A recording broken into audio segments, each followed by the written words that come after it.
guys, welcome to Manu's Everyday Cooking. இன்னைக்கு நம்ம வீடியோல ஒரு சூப்பரான வெஜிடபிள் பெப்பர் சூப் தாங்க பார்க்க போறோம். இந்த கிளைமேட் சேஞ்ச்னால எங்க பார்த்தாலும் யாரை கேட்டாலும் ஒரே ஃபீவர், கோல்டு, காஃப்னு சொல்றாங்கங்க. அதனால இந்த கிளைமேட்டுக்கு ஏத்த மாதிரி நம்ம வீட்ல இருக்க வெஜிடபிள்ஸை வச்சு ஒரு சிம்பிளா ஹெல்த்தியா ஒரு பெப்பர் சூப் பண்ணலாம் வாங்க.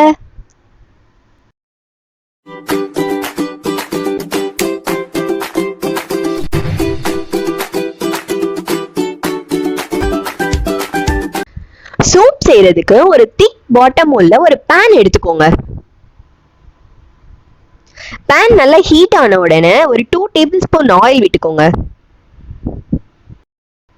ஆயில் நல்லா ஹீட் ஆன உடனே ஒரு 1/2 ஸ்பூன் கடுகு ஆட் பண்ணிக்கலாம். கடுகு நல்லா பொரிஞ்ச உடனே ஒரு 1/2 ஆனியனை கட் பண்ணி வச்சிருக்கேன், அதையும் ஆட் பண்ணிக்கோங்க. நெக்ஸ்ட் ஸ்ப்ரிங் ஆனியன்ல இருக்க ஆனியனையும் கட் பண்ணியிருக்கேன், அதையும் ஆட் பண்ணிக்கலாம். நெக்ஸ்ட் ஒரு 1/2 டொமேட்டோ கட் பண்ணியிருக்கேன், அதையும் ஆட் பண்ணிக்கலாம். நான் இன்னைக்கு 2 பேருக்கு அளவா சூப் செய்ய போறேன், அதனால எல்லாத்துலயும் கொஞ்சம் கொஞ்சமா ஆட் பண்றேன். நீங்க செய்யற குவான்டிட்டிக்கு ஏத்த மாதிரி திங்ஸ் எல்லாம் எக்ஸ்ட்ரா ஆட் பண்ணிக்கோங்க.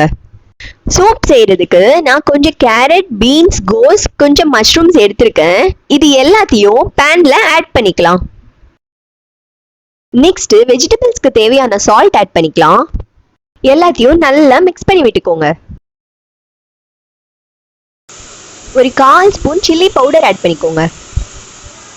நெக்ஸ்ட் ஒரு 1 லிட்டர் அளவுக்கு வாட்டர் ஆட் பண்ணிக்கலாம். ஸ்டவ்வை நல்லா ஒரு ஹை ஃப்ளேம்ல வச்சுக்கோங்க.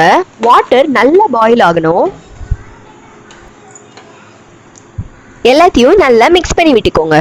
காயெல்லாம் நல்லா வேகட்டும். இங்க ஒரு 10-15 மிளகு எடுத்திருக்கேன், அது எல்லாத்தையும் நல்லா இடிச்சு இந்த மாதிரி பவுடர் ஆக்கிக்கலாம். நீங்க உங்க காரத்துக்கு ஏத்த மாதிரி மிளகு கூட குறைச்சி எடுத்துக்கோங்க.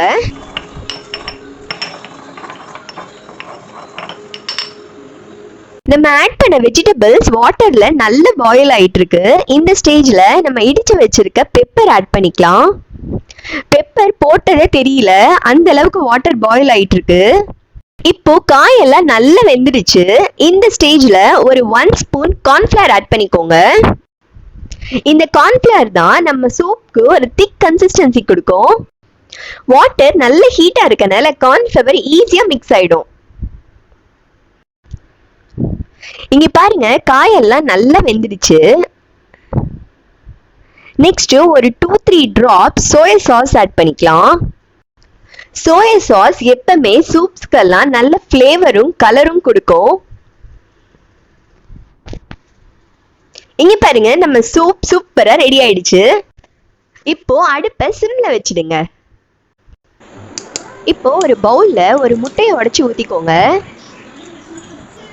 அதுல ஒரு 1/4 ஸ்பூன் மஞ்சத்தூள் ஆட் பண்ணிக்கோங்க. நெக்ஸ்ட் ஒரு 1/2 ஸ்பூன் பெப்பர் ஆட் பண்ணிக்கோங்க.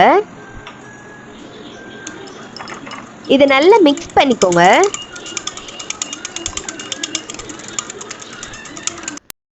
இப்போ அடுப்பை சிம்ல வச்சுட்டு நம்ம மிக்ஸ் பண்ணி வச்சிருக்க எக்கை இந்த மாதிரி சூப்ல ஊத்திக்கோங்க. ஒரு 1 மினிட் அப்படியே இருக்கட்டும், மிக்ஸ் பண்ணி விட்டுறாதீங்க.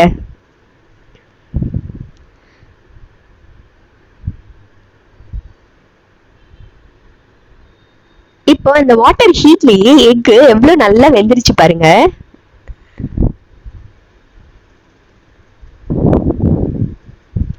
அவ்வளவுதாங்க, நம்ம ரெஸ்டாரண்ட் ஸ்டைல்ல நம்மளோட சூப்பரான mixed vegetable pepper soup ready.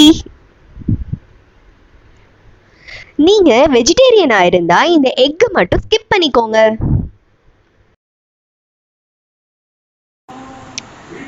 இந்த கிளைமேட்டுக்கு ஏத்த மாதிரி ஒரு டேஸ்டியான ஹெல்த்தியான மிக்ஸ்டு வெஜிடபிள் பெப்பர் சூப் வீட்லயே எவ்வளவு சிம்பிளா செய்யலான்னு பாத்தீங்களா? நீங்களும் வீட்ல இந்த டிஷ்ஷை ட்ரை பண்ணி எப்படி இருந்துச்சுன்னு எனக்கு கமெண்ட் செக்ஷன்ல மென்ஷன் பண்ணுங்க. இந்த வீடியோ உங்களுக்கு பிடிச்சிருந்ததுன்னா like, share and subscribe my channel. Thank you. Bye bye.